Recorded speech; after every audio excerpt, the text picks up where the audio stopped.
Home security setups using cameras are becoming much more commonplace these days, and rightly so, because they are a really good way of securing your home. However, when you start to add more than one camera, it can really add up in cost, especially as some companies charge a monthly fee to get full functionality. But did you know that it's possible to make a multi-camera setup for hardly any money at all? Well, you can, and that's what we are going to be doing in this video. So what we're going to be doing is using old laptop webcams.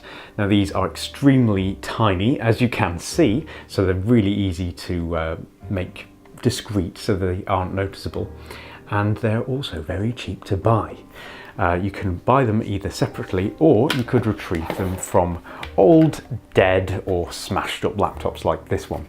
So I'm just going to be going through the different ways you can acquire these first, and then I'll be showing you how to wire them up to get full functionality. But first, a message from this video's sponsor, NordVPN. Now, a VPN is a virtual private network and essentially gives you an encrypted pathway to the internet, adding another level of security to keep your online activities safe from being intercepted by hackers, which is particularly important for public Wi-Fi. As it routes your connection through one of their super fast secure servers, of which there are thousands in many different countries, you can bypass IPS blocks by appearing to be in a completely different geographical location, which is also a great way of viewing content that is region limited. To get a whopping 66% off a 2-year plan, visit nordvpn.com/DIYperks or click the link in the description and use the offer code DIYperks to sign up and get your internet secure today. So again, that's nordvpn.com/DIYperks with the offer code DIYperks. So as I mentioned earlier, one of the ways you can acquire these webcams is to remove them from old, dead laptops. This is fairly simple to do, as it usually only requires the screen bezel to be removed by undoing several screws around it, exposing the webcam itself. This can be carefully lifted out, and the cable it's plugged into is something we'll need too, so to remove it without disassembling the laptop further, we can just cut it off with enough wiring left to solder to later. So removing these from dead laptops is a great way to get them for free, as often they would just be thrown away. But another super way to get your hands on them is to simply buy them online. You see, plenty of laptop recycling centres strip laptops down to their bare components and then sell them as spare parts on eBay. There are literally thousands of listings for laptop webcams, and it's possible to get them for as little as $150 posted, which is excellent value. Though make sure that you buy them with the connecting cable wire, as it will make connecting them much easier. So once you have a few of them, it's time to wire them up, which is thankfully quite easy as they use the USB protocol, so it can be wired up to any old USB cable. Depending on where you want to mount the final cameras, you may need to solder them to some fairly long ones, with 5 meters being the maximum length coming straight from the webcam. You can extend things further though using a cheap USB repeater, which should allow you to get runs of up to 30 meters. Once you have your cables, chopping off the end and exposing the wires inside reveals 4 of them, 2 of which are for power, with the other 2 being for data, and they're almost always colour coordinated. The webcams themselves, however, don't follow any particular colour scheme, so we'll have to work out what each wire is manually using a multimeter on beeper mode. The easiest one to work out is the ground connection, as there are almost always screw holes that are ringed with copper that go to ground. With the multimeter touching one of these holes, we can test each of the wires to find out which it's connected to. Nope. Nope. That's the one. So this is the ground. This is very consistent between webcam boards, so you shouldn't have any problems finding it. Now, there's another common characteristic with the wiring that makes finding the data connections easy. Can you see it? That's right, they each have a twisted pair of wires, which are always the data connection, as that's how USB cables reduce interference, among other things, on the data lines. There's no way of knowing which of the data connections is positive and which is negative, so you'll need to take a guess.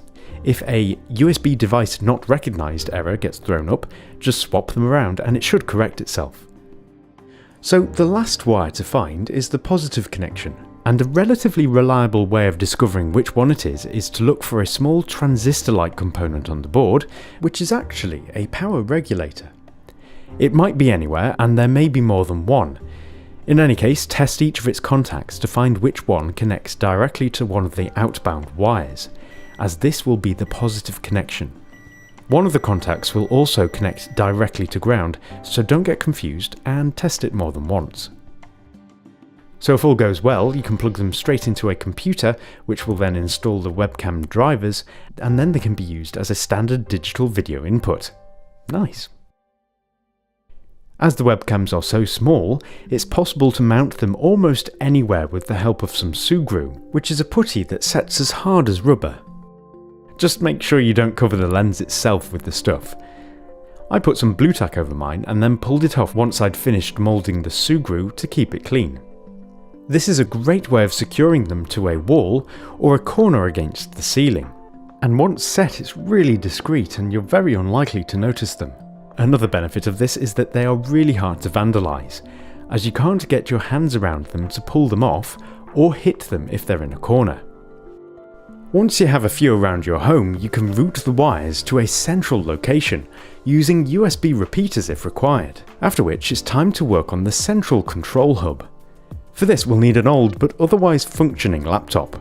It really doesn't need to be anything special, even this 12-year-old Dell is plenty powerful enough for the job, and you can even get away with something like this 20-year-old Toshiba if you only went with a couple of camera feeds. Either way, setting it up is really easy.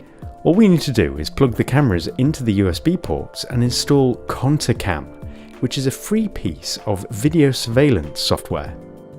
This allows you to add your cameras, after which you can record the feed, set up timers or motion-activated email alerts, online backups and access, among other things.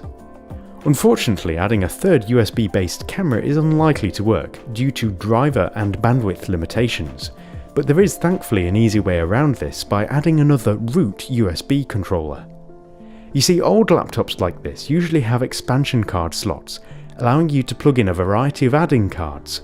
This one adds 2 more USB ports, but not like a standard USB hub that runs off the PC's own root hub, but instead adds another root hub controller, doubling the available bandwidth. With one of these installed, it allows another 2 cameras to be added, which is a very respectable setup for most situations.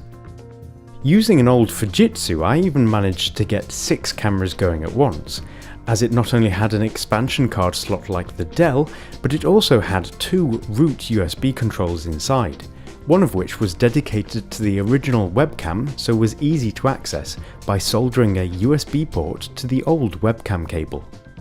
It can now be deployed in your chosen location. I put mine in a cupboard above a door, and once the lid was closed you just wouldn't know it was there.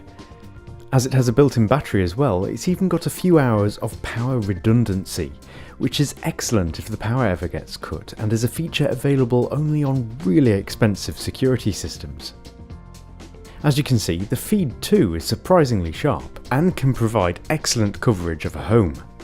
Not bad at all considering that this setup cost a fraction of something bought, and allows for a lot of flexibility as to how you set it up to meet your own personal requirements. So I hope you've enjoyed this video, and I hope you have fun making your own home security setup on a budget. Don't forget to check out NordVPN as well if you want to secure your internet. But other than that, I'm Matt, you've been watching DIY Perks, and I really hope I see you next time. Goodbye for now.